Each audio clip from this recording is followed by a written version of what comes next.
পাকিস্তান যদি কোনো বিমান তাদের কাছ থেকে ক্রয় করে যুদ্ধ বিমান, তো সেই যুদ্ধ বিমান নষ্ট হয়ে গেলে ঠিক করার প্রযুক্তিটাও তারা দিবে না।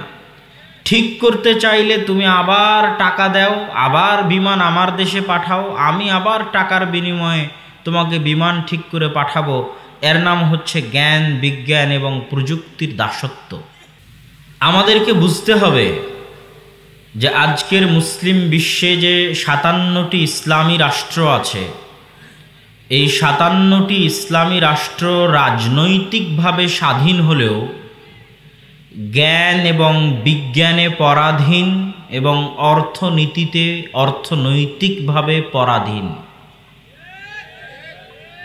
জ্ঞান এবং বিজ্ঞানে পরাধীন কিভাবে? আজ থেকে 500 বছর আগে যখন স্পেনের মাটিতে মুসলমানদের শান শওকত ঐতিহ্যের নগরী ছিল কর্ডোভা, ঐতিহ্যের নগরী ছিল গ্রানাডা, যখন ঐতিহ্যবাহী জ্ঞান এর কেন্দ্র, বিজ্ঞানের কেন্দ্র ছিল স্পেন, সেই সময় আরও যে সময়ে বাগদাদের দারুল হিকমা লাইব্রেরি মুসলমানদের জ্ঞান এবং বিজ্ঞানের কেন্দ্র ছিল, সেই সময়ে মুসলমানেরা জ্ঞান বিতরণ করেছে সারা পৃথিবীর মানুষকে অকাতরে, ফি সাবিলিল্লাহ। মুসলমানেরা কোনো সময় জ্ঞানের বিনিময়ে জ্ঞানকে কুক্ষিগত করে রেখে আরেকজনকে গোলাম বানাতে হবে, এরকম নিম্নমানের আচরণ মুসলমানেরা কোনোদিন করেনি। কিন্তু আজকে যাদের হাতে জ্ঞান এবং বিজ্ঞান আছে, তারা জ্ঞান বিজ্ঞানকে নিজেদের কাছে কুক্ষিগত করে সারা বিশ্বের বাকি সবাইকে তাদের গোলাম বানিয়ে রাখতে চায় এবং পারছেও। তো মুসলমানেরা আজ থেকে 500 বছর আগে যখন তাদের কাছে জ্ঞান বিজ্ঞান ছিল, তখন হিন্দু তাদের কাছে জ্ঞান নিতে গেছে, বৌদ্ধ জ্ঞান নিতে গেছে, কি খ্রিস্টান জ্ঞান নিতে গেছে, গরিব জ্ঞান অর্জনের জন্য গেছে, কি মিসকিন জ্ঞান অর্জনের জন্য গেছে, সাদা চামড়ার মানুষ জ্ঞান অর্জনের জন্য গেছে, কি কালো চামড়ার মানুষ জ্ঞান অর্জনের জন্য গেছে, এটা মুসলমানেরা কোনোদিন পার্থক্য করেনি। বরং পার্থক্য করা ছাড়াই, টাকা গ্রহণ করা ছাড়াই, যে আমি তোমাকে এটা শিখাবো, এর বিনিময়ে তুমি এত টাকা দাও, এই টাকা গ্রহণ করা ছাড়াই ফি সাবিলিল্লাহ সারা পৃথিবী থেকে যে যেভাবে গেছে জ্ঞান অর্জনের জন্য, মুসলমানেরা তাদেরকে সেভাবে জ্ঞান বিজ্ঞান শিখিয়েছে এবং শিক্ষা দিয়েছে। কিন্তু আজকে কি হচ্ছে? আজকে 57টা মুসলিম দেশ রাজনৈতিকভাবে স্বাধীন হলেও আমি বলেছি তারা জ্ঞান বিজ্ঞানে পরাধীন। আর যাদের কাছে জ্ঞান বিজ্ঞান আছে, তারা জ্ঞান বিজ্ঞান কুক্ষিগত করে রেখেছে। তাদের কাছে আজ বাংলাদেশে যেই পরিমাণ জ্ঞান এবং বিজ্ঞান আছে, তার চাইতে 50-100 বছর এগিয়ে জ্ঞান বিজ্ঞান তাদের কাছে আছে। আপনি গোটা বাংলাদেশ বিক্রি করে দিলেও সে পরিপূর্ণ জ্ঞান আপনাকে দিবে না, পরিপূর্ণ প্রযুক্তি আপনাকে দিবে না। সে অল্প অল্প করে জ্ঞান ছাড়বে, আর আপনার কাছে সেই জ্ঞানের বিনিময়ে, সেই প্রযুক্তির বিনিময়ে আপনার কাছ থেকে টাকা নিবে। আর সে সবসময় 50-100 বছর এগিয়ে থাকবে জ্ঞান বিজ্ঞান এবং প্রযুক্তিতে, আর আপনাকে পিছিয়ে রাখবে। এটা হলো আধুনিক যুগের দাসত্বের সিস্টেমগুলোর অন্যতম একটি দাসত্বের সিস্টেম, এবং বহু মুসলিম দেশ এর ভুক্তভোগী।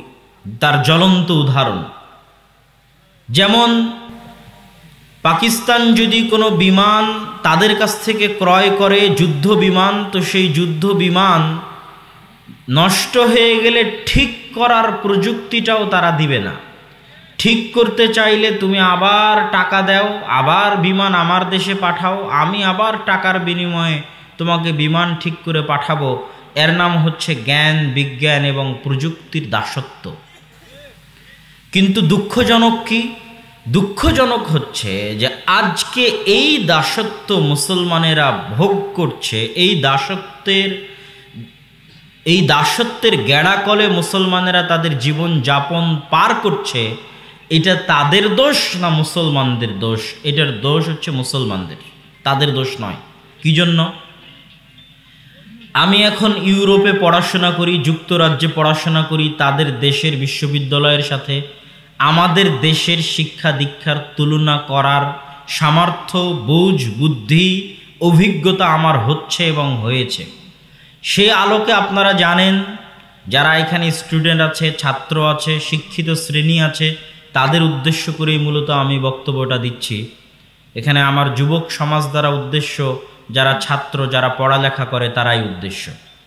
গোটা বাংলাদেশে এমন কোনো বিশ্ববিদ্যালয় নাই যে বিশ্ববিদ্যালয় আন্তর্জাতিক র্যাঙ্কিংয়ে প্রথম 1000 লিস্টের মধ্যে স্থান পাবে।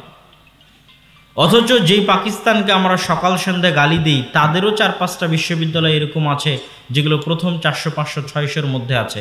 আর ভারতের তো অগণিত অসংখ্য বিশ্ববিদ্যালয় প্রথম 20, 30, 40 লিস্টের মধ্যে আছে। বিশ্বের আরও যেগুলো উন্নত দেশ তারাও আছে, চায়না, আমেরিকা, ইংল্যান্ড সহ। তাহলে যেই বাংলাদেশের কোনো বিশ্ববিদ্যালয়, বুয়েট হোক, ঢাকা বিশ্ববিদ্যালয় হোক, প্রথম 1000 লিস্টের মধ্যে নাই, আর যারা জ্ঞান, বিজ্ঞান এবং প্রযুক্তিতে অন্যদের চাইতে 50 এবং 100 বছর পিছিয়ে, এবং যারা রাজনৈতিকভাবে 47-এ স্বাধীন হলেও, 71, 71-এ স্বাধীন হলেও জ্ঞান, বিজ্ঞান এবং প্রযুক্তিতে দাসত্বের জীবনযাপন করছে, সেই রকম একটা দেশের পাবলিক ইউনিভার্সিটি, যেটাকে বলা হয় প্রাচ্যের অক্সফোর্ড বলে মানুষ গর্ব করে, সেই রকম একটা পাবলিক ইউনিভার্সিটির হাজার হাজার ছাত্র এরকম বিশাল জনসমাবেশের চাইতে বিশাল জনসমুদ্র, বিশাল বড় জনসমুদ্র, হাজার হাজার লক্ষ লক্ষ ছাত্র যদি বিশ্ববিদ্যালয়ের ক্যাম্পাসের মধ্যে আনুষ্ঠানিকভাবে টিভি স্ক্রিন, পর্দা লাগিয়ে অন্য দেশের খেলা উপভোগ করে, একই অবস্থায় যখন আমরা যখন ইউরোপের কোনো বিশ্ববিদ্যালয়ে পড়াশোনা করি, যারা top ranking university, Oxford, Cambridge, Harvard সহ যেগুলো টপ র্যাঙ্কিং ইউনিভার্সিটি আছে, সেগুলো থেকে যখন এই দৃশ্য আপনি দেখেন, তখন লজ্জায়, অপমানে এবং কি বলবো, লজ্জায় অপমানে আপনার মাথা নত হয়ে আসবে এবং আশ্চর্য হতে হবে। এবং আশ্চর্যের জায়গা হচ্ছে কি, যে এই ধরনের বিশ্ববিদ্যালয়, যেই বিশ্ববিদ্যালয়ের এরকম হাজার হাজার ছাত্রছাত্রী একত্রিত হয়ে পড়াশোনা বাদ দিয়ে একটা জুয়ায় ব্যস্ত থাকবে, আর এই সমস্ত হাজার হাজার ছাত্রছাত্রী এবং তাদের টিচারের পড়ালেখার খরচ জনগণের ট্যাক্সের টাকায় বহন করা হবে, আর সেই বিশ্ববিদ্যালয়ে পড়াশোনা না হয়ে রাজনীতি হবে, জুয়ার আয়োজন হবে, খেলার আয়োজন হবে প্রকাশ্যে, পাবলিকলি, আর সেই বিশ্ববিদ্যালয় বন্ধ করা হবে না, এটাও একটা কাপুরুষতা। হয় বিশ্ববিদ্যালয় চালাতে হলে পড়াশোনার জন্য চালাতে হবে জনগণের টাকায়, এই সমস্ত ছাত্ররাই ভবিষ্যতে বিসিএস ক্যাডার হবে, পুলিশ হবে, র্যাব হবে, আর্মি হবে, এরাই দেশ পরিচালনা করবে। তাহলে এইভাবে যদি একটা দেশের ছাত্র সমাজ এরকম জুয়ায় ব্যস্ত থাকে, এরকম নেশায় ব্যস্ত থাকে, তাহলে কোনো দিন এই দাসত্বের জিঞ্জির ভেঙে বের হয়ে আসা অসম্ভব, বরং এই দাসত্ব আরও লম্বা হবে, এই দাসত্ব আরও ভয়ঙ্কর হবে, আরও ভয়ানক হবে, যদি মুসলমানদের স্বভাব এবং চরিত্র এরকমই থাকে। আপনি যদি এই ছোট্ট বাংলাদেশের গণ্ডির বাইরে বের হন, এই গ্রামে, এই গঞ্জে, এই ভাঙ্গা রাস্তা, নদীর চর, এই এলাকায় বসে আপনি এটা অনুভব করতে পারবেন না।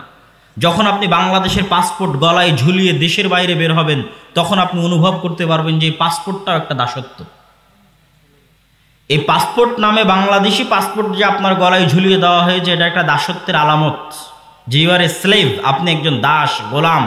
সেটা বুঝতে পারবেন যখন এই পাসপোর্ট নিয়ে দেশের বাইরে বের হবেন। তখন আপনারা মনে কষ্ট নেবেন না, যেই স্পেন, যেই ফ্রান্সের আপনারা খেলা দেখছেন, যে আর্জেন্টিনা, যেই ব্রাজিলের আপনারা খেলা দেখছেন, ওই স্পেনে ভিজিট ভিসার আবেদন করলেও রিজেক্ট হয়ে যাবেন, আপনি ঢুকতে দেবেন না, কারণ আপনার পাসপোর্ট হচ্ছে বাংলাদেশি, ওর ন্যাশনালিটি ইজ বাংলাদেশি। আপনার পাসপোর্ট, ন্যাশনালিটি, জাতীয়তা, নাগরিকত্ব কি বাংলাদেশি, মানে আপনি থার্ড ওয়ার্ল্ড কান্ট্রির নাগরিক, তৃতীয় বিশ্বের নাগরিক। আপনি ওই প্রথম বিশ্বের সকল দেশে অবাধে প্রবেশের সুযোগ আপনার নাই।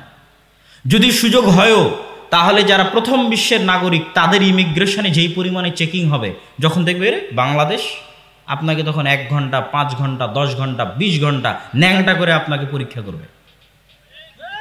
তাহলে এই পাসপোর্টটা কি আপনার দাসত্বের আলামত নয়? দাসত্বের আলামত।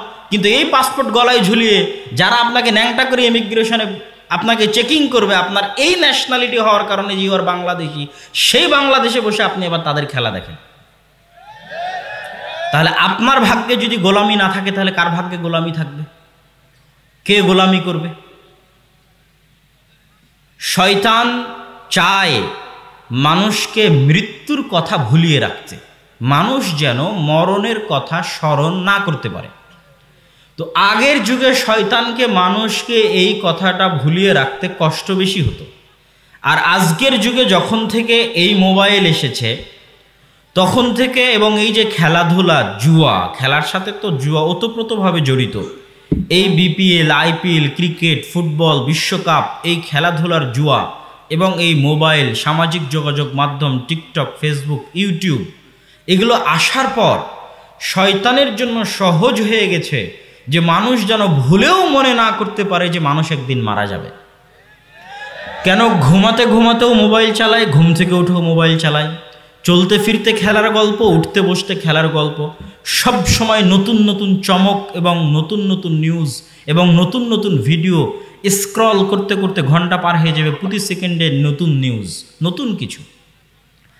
আর যারা মানুষের সাইকোলজি জানে, সেই গবেষকরাই সামাজিক যোগাযোগ মাধ্যম তৈরি করে, তথা আমার এবং আপনার সাইকোলজি মানসিকভাবে গবেষণা করে কিভাবে ফেসবুকের ফিচারকে এমনভাবে সাজানো যায় যেন আপনি ফেসবুকে ঢুকলে আধা ঘন্টা 1 ঘন্টার আগে বের না হতে পারেন, এটা গবেষণা করা হয়।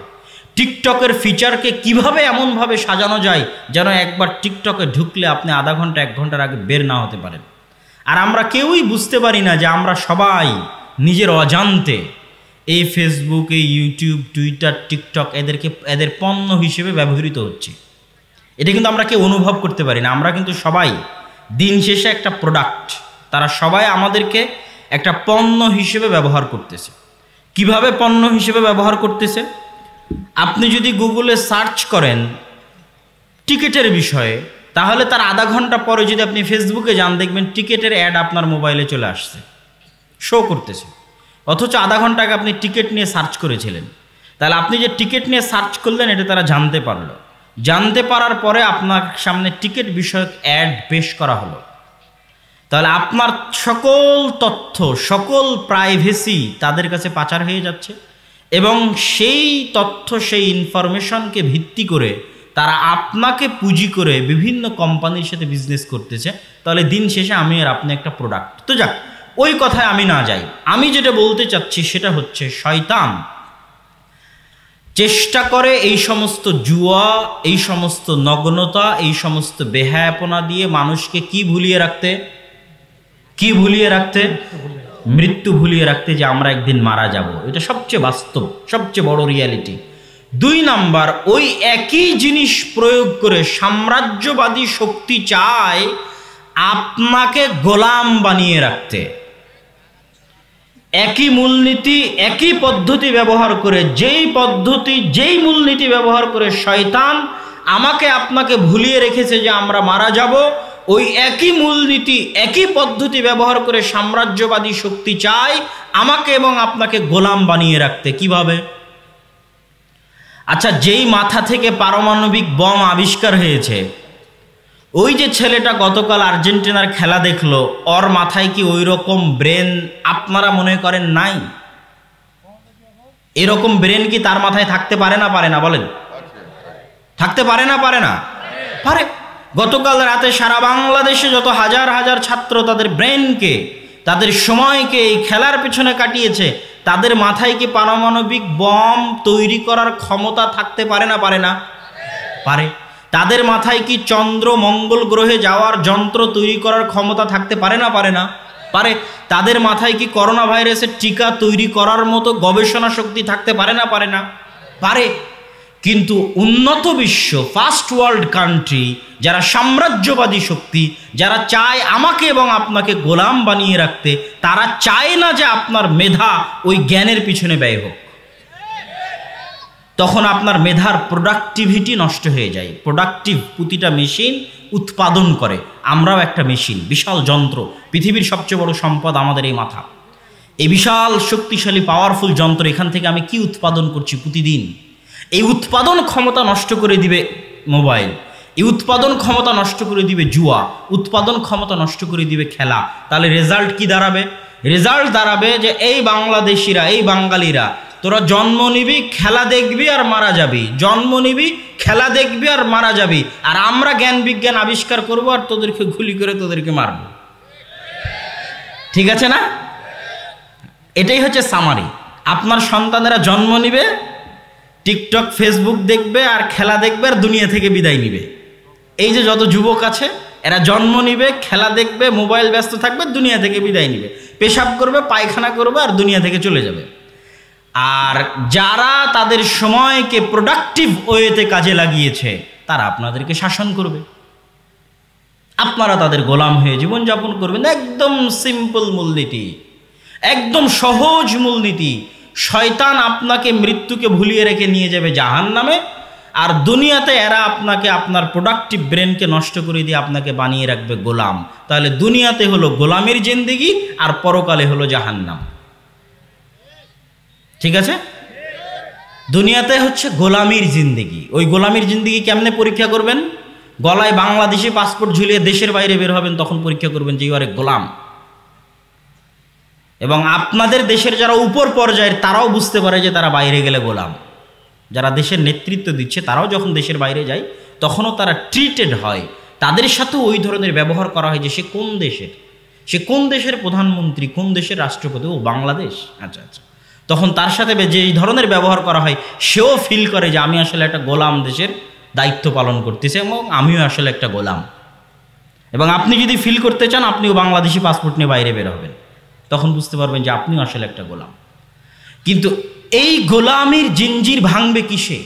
এই গোলামির জিঞ্জির ভাঙতে হলে এবং পরকালে নাজাত পেতে হলে আপনার সন্তানকে এই জুয়ার নেশা, এবং যুবকদেরকে রিয়ালাইজ করতে হবে এই জুয়ার নেশা, মোবাইলের নেশা, এগুলো থেকে বের হয়ে এসে জ্ঞান বিজ্ঞান, যেই কাজ করলে নিজের উপকার, যেই কাজ করলে বাপ মায়ের উপকার, যেই কাজ করলে দেশের উপকার, যেই কাজ করলে জাতির উপকার, যেই কাজ করলে পরকালের উপকার, দিনের উপকার, ধর্মের উপকার, আমার আত্মীয় স্বজনের উপকার, যেই কাজ করলে একটা টাকা ইনকাম করা যাবে, যেই কাজ করলে একটা জ্ঞান অর্জন করা যাবে, যেই কাজ করলে দুটা মানুষের সেবা করা যাবে, এটা হচ্ছে এই ধরনের কাজ যখন দেশের ৮০ থেকে ৯০% যুবক সমাজ করবে তখন অটোমেটিক এই দেশ উপরে উঠে যাবে, তখন অটোমেটিক এই দেশের দাসত্বের জিঞ্জির ভেঙে যাবে। আপনাকে কেউ আটকে রাখতে পারবে না।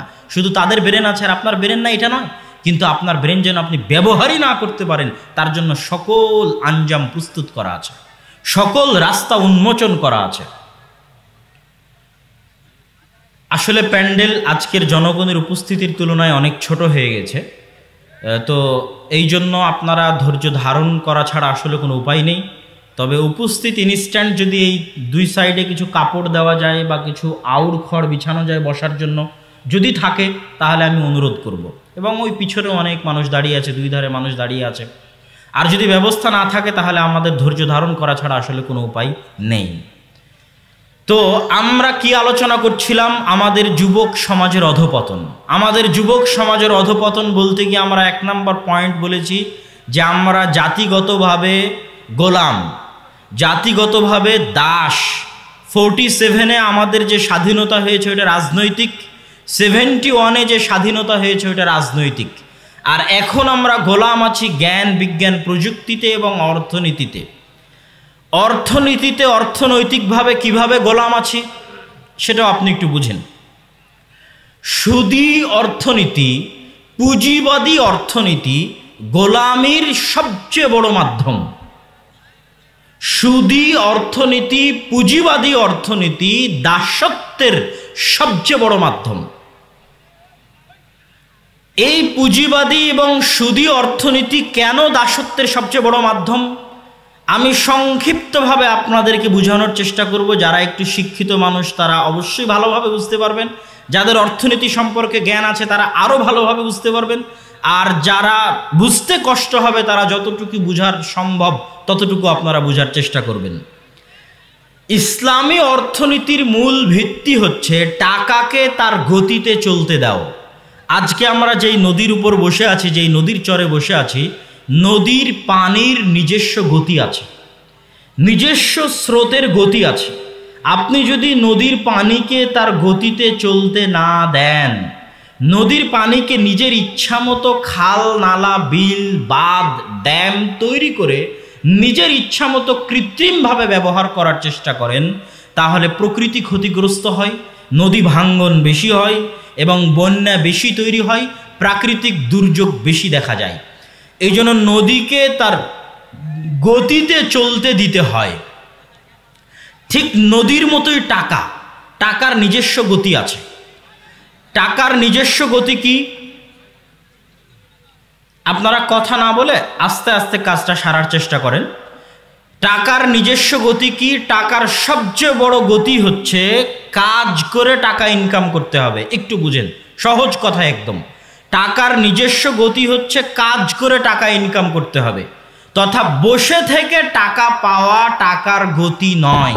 আমি বসে আছি আর আমাকে একজন এমনি এসে 500 টাকা দিয়ে গেল, এটা টাকার গতিকে নষ্ট করে দিবে। কাজ করে টাকা নিতে হবে, এটা হচ্ছে টাকার নিজস্ব গতি। এবার যখন সুদী অর্থনীতি প্রয়োগ করা হলো, তখন টাকার গতিকে বাধাগ্রস্ত করা হলো। টাকার গতিকে কিভাবে বাধাগ্রস্ত করা হলো? আমার আপনার মতো একদল মানুষ 500, 1000, 10,000 করে টাকা ব্যাংকে জমা রেখে এসেছে। ব্যাংক বলছে আমাকে এবং আপনাকে ওই টাকার বিপরীতে ব্যাংক প্রতি মাসে 100 টাকায় 10 টাকা হারে সুদ দিবে। আমাদের এখানে যতজন মানুষ আছে তাদের সবার টাকা চাঁপাইনবাবগঞ্জ ব্যাংকে 500, 1000, 1 লক্ষ করে জমা করলে 1 কোটি 1,000 কোটি টাকা যদি হয় ধরলাম, তো ওই 1,500 কোটি টাকা ব্যাংক আবার আর 5-10 ব্যবসায়ীকে লোন দিবে। ওই 5-10 ব্যবসায়ীকে তারা বলবে তুমি আমার কাছ থেকে টাকা নেও, তবে প্রতি মাসে তোমাকে 100 টাকায় 20 টাকা সুদ দিতে হবে। তাহলে ওই ব্যবসায়ীর কাছে ব্যাংক 100 টাকায় 20 টাকা সুদ নিল, আর আপনাকে 100 টাকায় 10 টাকা সুদ দিল, মাঝখানের 10 টাকা ব্যাংকের লাভ। এটা হচ্ছে পুঁজিবাদী অর্থনীতিতে ব্যাংকিং সিস্টেমের মূল ভিত্তি।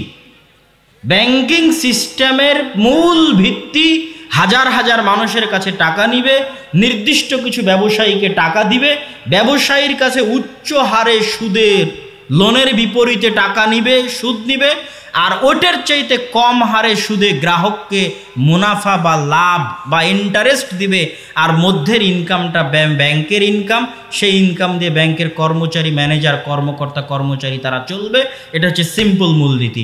এখন এই ব্যাংকিং সিস্টেমে কি ঘটলো? ব্যাংকিং সিস্টেমে দুইবার টাকার গতি বাধাগ্রস্ত হচ্ছে। এক, যখন এই টাকার বিনিময়ে আমি বসে থেকে টাকা নিচ্ছি তখন টাকার গতি বাধাগ্রস্ত হচ্ছে। কেন?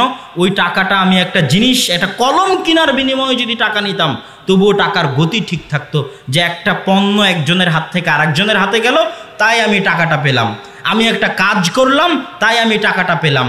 এই কাজের বিনিময় ছাড়া, কোনো একটা জিনিস কেনা বেচা ছাড়া অটোমেটিক বসে থেকে আমি মুনাফা এবং ইন্টারেস্ট পাচ্ছি, এটা টাকার গতিকে বাধাগ্রস্ত করে। সামগ্রিকভাবে গোটা সমাজের টাকার গতিকে, গোটা দেশের টাকার গতিকে, গোটা পৃথিবীর টাকার গতিকে।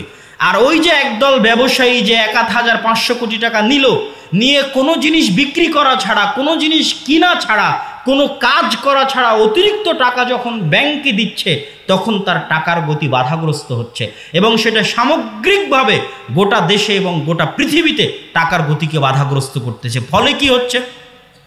আপনি তো বলছেন দেশ উন্নত হচ্ছে, পৃথিবী উন্নত হচ্ছে, কিন্তু না, ফলে কি হচ্ছে আপনি বুঝেন। ফলে হচ্ছে, যদি আজকে বাংলাদেশের টাকার একটা টাকার গতিকেও বলা হয় যে এই টাকা কাজের বিনিময়ে ছাড়া, এই টাকা কোনো পণ্যের ক্রয় বিক্রয় ছাড়া লেনদেন হবে না সারা বাংলাদেশে আজকে, এবং সারা বাংলাদেশে আজকে ইসলামী অর্থনীতি চলবে এবং টাকাকে তার গতিতে চলতে দিতে হবে।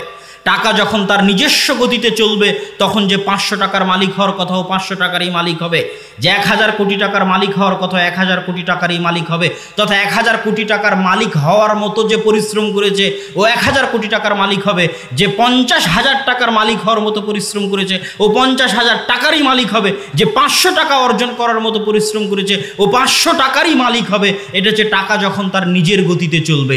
এবার টাকার গতিকে যখন আমি বাধাগ্রস্ত করে দিয়েছি, দেশের সুদী অর্থনীতি কায়েম করেছি, তখন কি হচ্ছে, এই 16 কোটি মানুষের মধ্যে প্রত্যেকটা মানুষ তার পরিশ্রম অনুযায়ী যেই টাকার মালিক হওয়ার কথা সেই টাকার মালিক না হয়ে দেখা যাচ্ছে 500 জন বা 1000 জন মানুষ গোটা দেশের 100 ভাগের 80 ভাগ 90 ভাগ টাকার মালিক।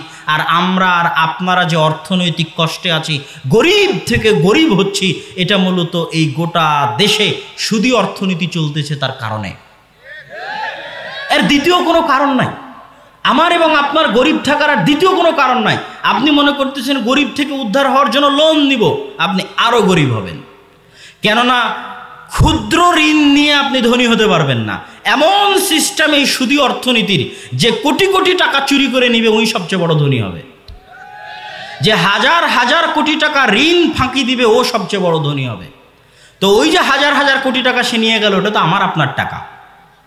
এখন আপনারা শুনছেন ইসলামী ব্যাংকে টাকা নাই, তখন আপনারা সবাই বলছেন আমার টাকা আমি ইসলামী ব্যাংক থেকে নিতে যাব।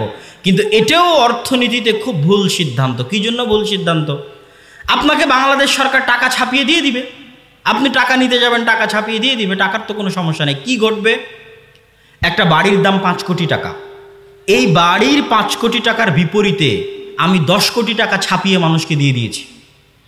যখন 10 কোটি টাকা ছাপিয়ে মানুষকে দিয়ে দিয়েছি, বাড়ির জায়গায় আছে, কিন্তু 5 কোটি টাকার দাম কমে 10 কোটি টাকা, 5 কোটি টাকা 10 কোটি টাকায় পরিণত হয়ে গেছে। তখন আপনি 5 কোটি টাকা দিয়ে যে বাড়ি কিনতে পারতেন, সেই বাড়ি আর 5 কোটি টাকায় দিয়ে কিনতে পারছেন না, 10 কোটি টাকা দিয়ে কিনতে হচ্ছে। তাহলে আপনারা সবাই যখন ব্যাংক থেকে টাকা উঠিয়ে নেবেন, বাংলাদেশ ব্যাংক তার রিজার্ভের বিপরীতে, তার স্বর্ণের বিপরীতে যখন আপনাদেরকে বেশি পরিমাণে টাকা দিয়ে দিবে নতুন করে নোট ছাপিয়ে, তাহলে কালকে যেই সরিষার তেলের দাম 50-60 টাকা ছিল, আজকেই সেই সরিষার তেলের দাম 80-90 টাকা হবে। সরিষার তেলের দাম বাড়েনি, টাকার মান কমে গেছে। এই হলো সুদী অর্থনীতির বেড়াজাল। এই সুদী অর্থনীতির বেড়াজালে আমাদের দেশের মানুষ গরিব থেকে গরিব হচ্ছে, আর আমাদের দেশ অন্য দেশের তুলনায় গরিব থেকে গরিব হচ্ছে। যেহেতু সারা পৃথিবীতে সুদী অর্থনীতি চলতেছে, দেশের মধ্যে যেমন আমরা মানুষ হিসেবে গরিব থেকে গরিব হচ্ছি, পৃথিবীর অন্য দেশের তুলনায় যারা এই সুদী অর্থনীতিকে কন্ট্রোল এর সাথে সম্পৃক্ত আছে, তাহলে সারা পৃথিবীর প্রতিটা জাতিগোষ্ঠীর মানুষ যদি স্বাধীন হতে চায়, টাকাকে তার গতিতে চলতে দিতে হবে। কোনো পুঁজিবাদী সিস্টেম চলবে না, সুদী অর্থনীতি চলবে না। এটা বিশ্বের সকল মানুষের এর মধ্যে কল্যাণ আছে। জ্ঞান, বিজ্ঞান এবং প্রযুক্তির শিক্ষা উন্মুক্ত করে দিতে হবে, সবার জন্য উন্মুক্ত করে দিতে হবে। তাহলে সবাই পৃথিবীতে স্বাধীনভাবে জীবনযাপন করতে পারবে। কিন্তু সেই সিস্টেম তারা করবে না। আর এটা আমাদের দোষ যে আমরা শয়তানের গোলামি করছি। জুয়া, মদ, তামাক, তারপরে মোবাইল, ফেসবুক ইত্যাদি নিয়ে আমরা আমাদের মতো ব্যস্ত আছি, তথা আমরা আমাদের মতো আমাদের গোলামির জীবনকে আরও লম্বা করছি, আরও সামনের দিকে এগিয়ে দিচ্ছি, এবং আমাদের গোলামি ভয়ঙ্কর থেকে ভয়ঙ্কর হবে, জঘন্য থেকে জঘন্যতার পর্যায়ে চলে যাবে যদি আমাদের অবস্থা এই রকমই থাকে, পরিবর্তন না হয়। তখন একদিন যদি আপনি রোহিঙ্গাদের মতো হন, কোনো কিছু নিজেকে দোষ দেওয়ার কিছু থাকবে না। আপনার পরবর্তী প্রজন্ম যদি রোহিঙ্গাদের মতো হয়ে যায়, তার চেয়ে খারাপ হয়ে যায়, কিছু করার থাকবে না, দোষ আমাদের।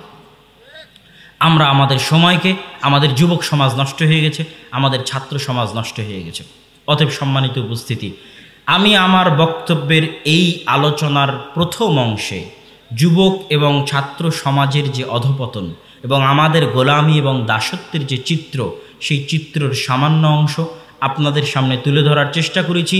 এবং সবচেয়ে বেশি কষ্ট হয় কোথায় জানেন? যেটা আমি বহু বক্তব্যে বলেছি এবং আজকেও বলি, সবচেয়ে বেশি কষ্ট লাগে কোথায়?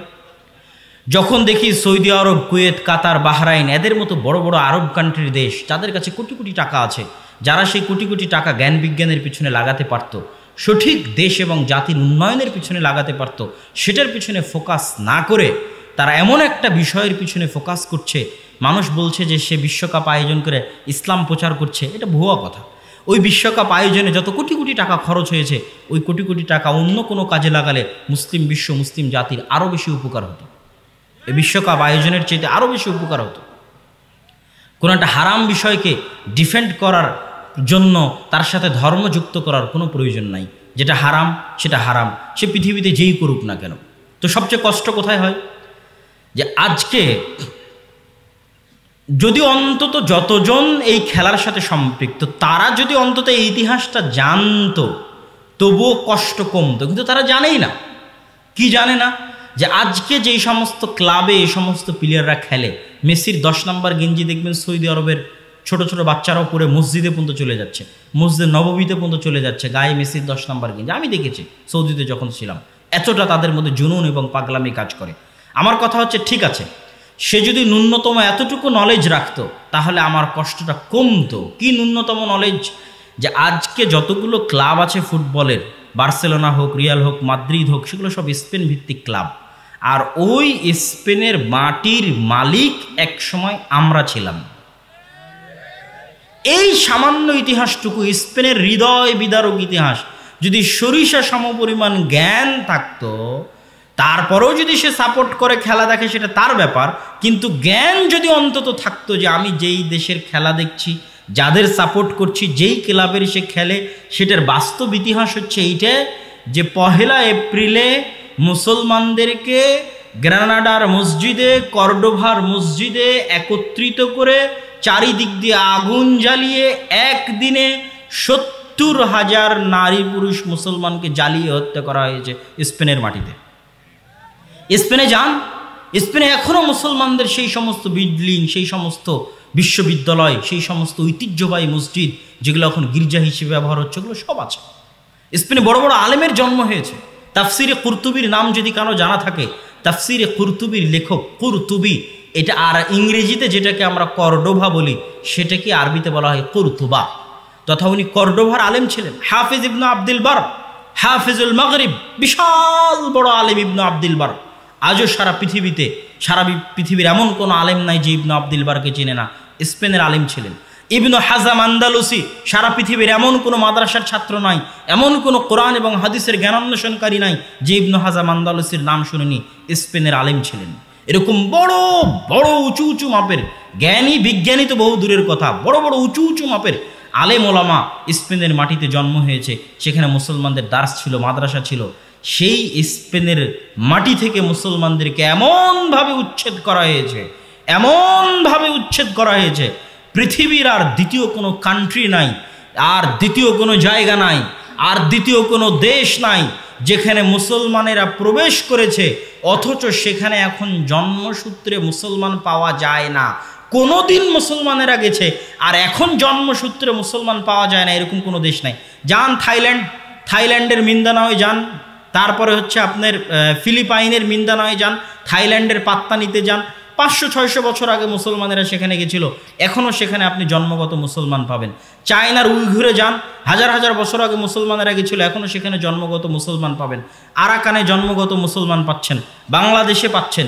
পৃথিবীর এমন কোথাও, ইন্ডিয়াতে সেই 300-400 বছর থেকে মুসলমানদের এখন শাসন নাই।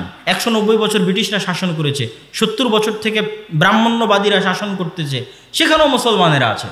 কিন্তু পৃথিবীর একমাত্র দেশ যেখানে মুসলমানেরা শুধু যায়নি, মুসলমানদের ইতিহাস, ঐতিহ্য, জ্ঞান, বিজ্ঞানের মার্কাজ ছিল, কেন্দ্র ছিল। যেই সময় ইউরোপের মানুষ মাঠে পায়খানা করতে যেত, ওই সময় স্পেনের রাজধানী গ্রানাডা এবং কর্ডোবার রাস্তায় লাইট জ্বলত। এত উন্নত ছিল মুসলমানদের জ্ঞান, বিজ্ঞান সেই সময় স্পেনের মাটিতে। আজ স্পেনে আপনি জন্মগত মুসলমানই পাবেন না।